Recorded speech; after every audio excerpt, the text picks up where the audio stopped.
Hey everyone, it's Kelsey aka Real with Mrs. B, and this video is long overdue. So when I reached 1,000 subscribers, I held a book giveaway, and 2 lucky winners got the Total Money Makeover by Dave Ramsey, and I also asked for some questions that I was going to do a Q&A video. Well, that didn't happen. I got a lot of awesome questions, but I never got around to answering them, which is pretty terrible. I'm pretty good about answering or responding to everyone's comments on my videos. However, life got the best of me and I never got to respond to those. So today I am finally going to answer those questions, and I would love to make this like a weekly or maybe monthly thing. If you guys have questions, I can put them in a Q&A video every once in a while. So before I get into it, first off, if you hear my dishwasher, I apologize. Hopefully it's not too loud, but I swear my dishwasher runs for like an hour and a half, but I'm too lazy to do dishes. So anyway, I have all of my questions on my computer screen, so if you see me like staring blindly in the corner, that's why. So this might also have to be 2 parts because there's a lot of awesome questions. So the first one from Miss Koenig is, how did you and your husband meet? And her name is also Kelsey B, which is pretty awesome. And she said she loves my videos and it's awesome how much we're able to put towards debt. So thank you so much, Kelsey. That really means a lot to have your support. And how did we meet? I feel like I could do a whole video on this if you really cared that much, but my husband and I were in 3rd grade together and we lived in the same like neighborhood. So we were friends for quite a long time, and we ended up getting together our senior year of high school. And then we were on and off for a while, and then have been on. But again, if you want to hear more about that, I'd be happy to share our story. And maybe even get John in on it as well. All right, second question is from Sharon Walker. Congrats on 1,000. Thank you. How has budgeting changed you? Well, I think I'm way more focused on money than I've ever been. I've always been an organizer and a planner, so budgeting actually should have been like something I was doing all along because it's like right up my alley. But I think that I just focus on our goals a lot more and focus on money a lot more. And then I've done more money saving techniques or picking up extra side jobs. Like I never thought that I would be a dog walker on the side with teaching, but sorry, I got like cat hair on me. But I did it not only because I love dogs, but it's a great little extra money that we are able to use for miscellaneous things and then put more towards debt. So I feel like it has just focused my attention more, and I spend more time planning and figuring out ways that I can save money, like meal planning. All right, number 3, Becky 6066. My question, if you want a free vacation to travel anywhere in the world, where would you choose? Also, congrats. Thank you, Becky. I want to travel to so many places. Like I'm honestly starting to think about like whether we really want to have kids or not, because one, they're a lot of work and a lot of money. But we would be able to travel instead and travel like every year. So if I got a free vacation, I'd probably pick somewhere a little pricier. I would love to go to Europe and travel a bunch of different places there. I would love to go to the Harry Potter world. Not gonna lie, that would be awesome. So probably that, because that would be a little more expensive than in just traveling around the United States, which I would also like to do. All right, next question from Trace Stokes. Would love to hear about psychology in relation to money. Thank you. So if you don't know, I am a psychology teacher, high school, and well, Dave Ramsey actually talks about this, that we actually feel more pain like in our brain that when we use cash than we use card. And if there has been a lot of studies on that, I will try to link a few down below that I think have been pretty pretty good ones or interesting articles I've read on like Psychology Today. And basically, we have pain sensors that when we use cash, we feel it more than we use cards. And we have more of a relationship with the items that we buy if we use cash. It has to do too that like if you pay with a card, you know that that money's not being paid like right away, like you have time to pay it. And then also like by the time you get around to paying it, there's so many items on that bill that you don't really have that connection with the items as much anymore. Another thing is a lot of times people say like money doesn't buy happiness, and I'm kind of on the I don't know what I think about it quite as much. I know that there is a correlation between psychology, or happiness and money, that the more money that you have, the happier you tend to be. Now, it isn't the only thing, but money does make things easier. When you are struggling, when you are poor, and you're struggling to make ends meet, it can really bring down your whole satisfaction with life.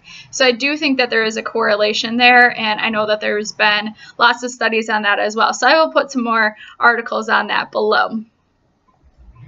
All right, that's my dishwasher.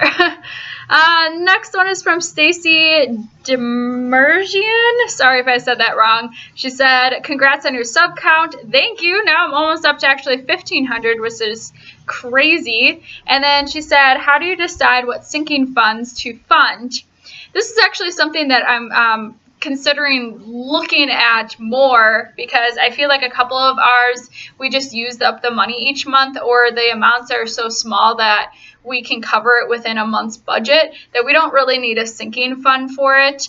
But the way that we've decided what sinking funds that we really needed to focus on is like, what are the things that we are probably that come up regularly that we need to budget for, that we can't just afford in a given month, and then like what things are we going to have to think about in the future that may that we are going to have to purchase that are larger items.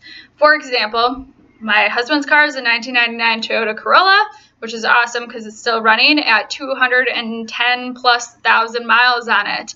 We know that it's going to crap out at some point.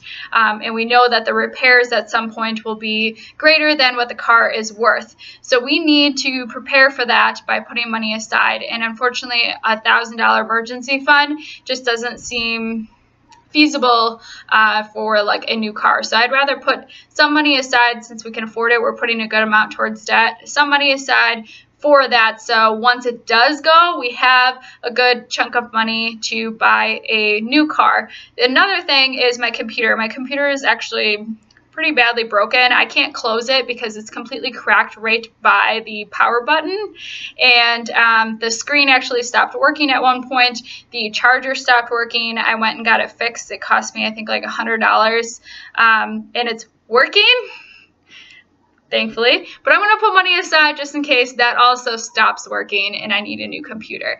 So it's just, and then obviously things that are always going to come up is car maintenance. You need oil changes and different things that come up on your car. So you really have to maybe look at this last year's expenses. What kind of miscellaneous things came up? What kind of big purchase items were you making that you should be saving for throughout the year, so it doesn't seem like such a big deal when they come up. And then also, things that are going to come up, like Christmas. So you can start saving for gift money that way as well. So hopefully that answers your question pretty well.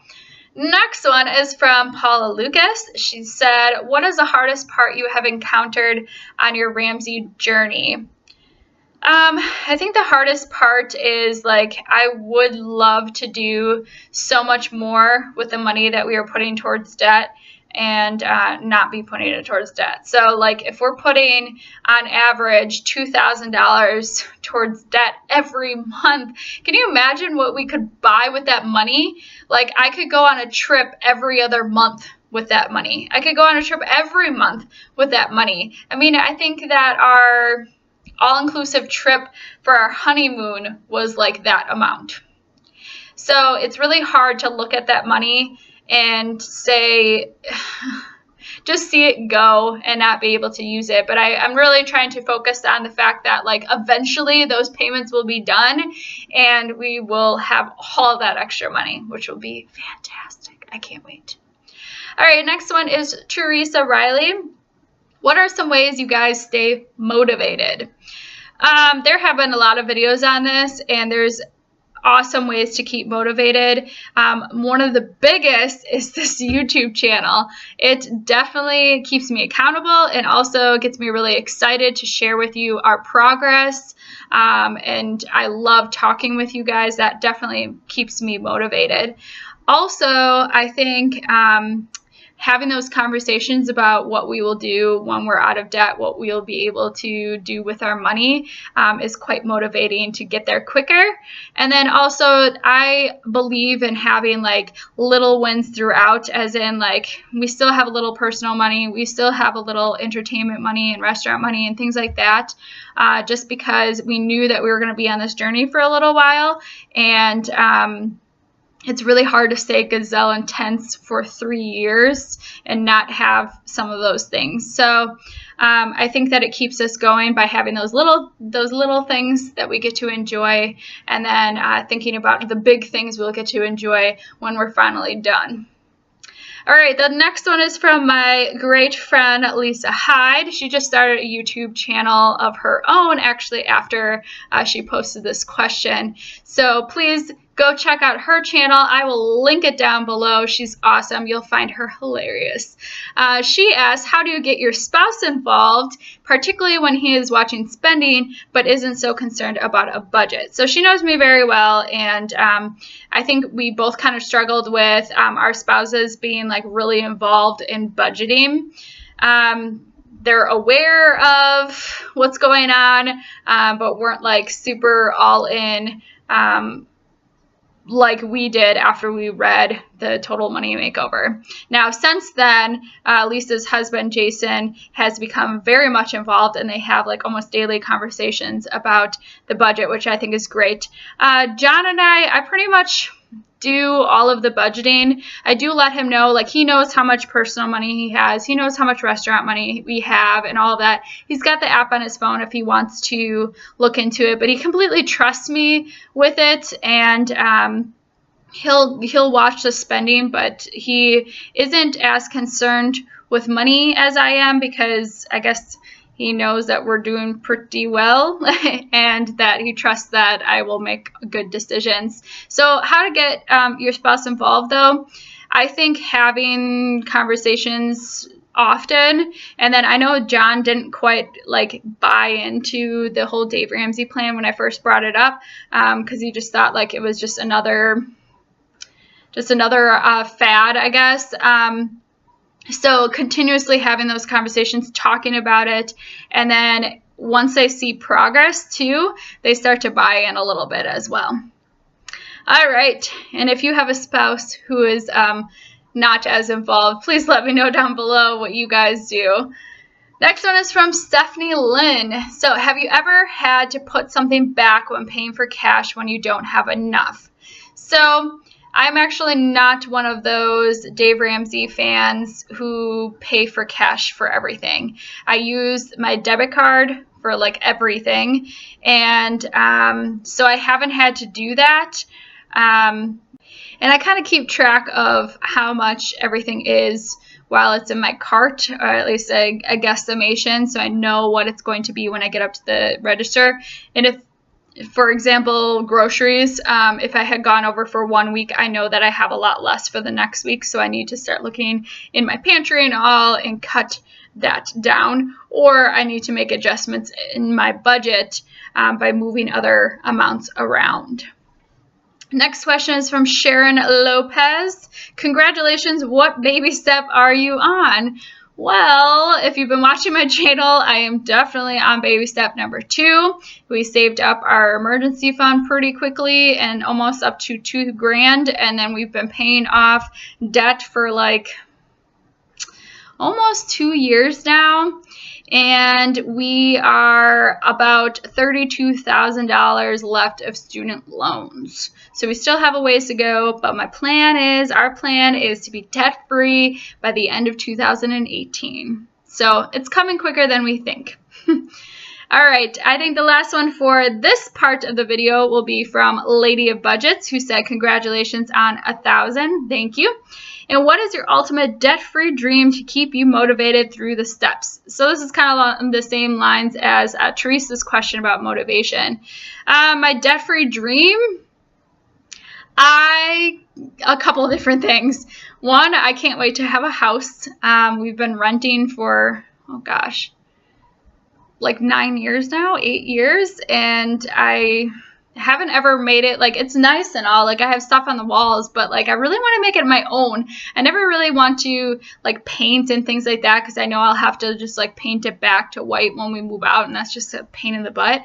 So I really want to have something that's our own, and I love hosting. I love having people over, so I want to have a house to have people over and celebrate with.